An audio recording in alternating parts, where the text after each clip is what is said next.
What if I told you? One of the most powerful rulers in Europe, a man who commanded armies, ruled kingdoms, and wore a crown, was forced to stand barefoot in the snow for 3 days, begging for forgiveness, not from another king, not from an emperor, but from a pope, and stay until the end, because the reason this happened changed European history forever. Tell me in the comments, would you stand in the snow for 3 days to save your kingdom? Let's uncover one of the most shocking moments in medieval history. In the 11th century, Henry IV ruled the Holy Roman Empire. His lands stretched across much of Central Europe. He commanded armies, controlled powerful nobles, and believed that as emperor, he should have the authority to appoint church leaders.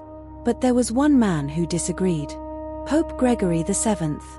The dispute became known as the Investiture controversy. Both men claimed authority over church appointments. Neither would back down. Then the Pope made a shocking move.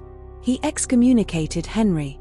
Suddenly, the emperor was cut off from the church, and many of his supporters began abandoning him. Desperate to save his throne, Henry crossed the Alps during winter. The journey was dangerous. Snow covered the mountains. Temperatures were freezing. Yet he pressed forward, because losing the Pope's support could cost him everything. In January 1077, Henry arrived at Canossa. The Pope was inside the fortress. The gates remained closed. According to historical accounts, Henry stood outside barefoot in the snow, wearing simple clothing, waiting for 3 days. Finally, the Pope agreed to meet him. The Pope lifted Henry's excommunication. The emperor saved his throne.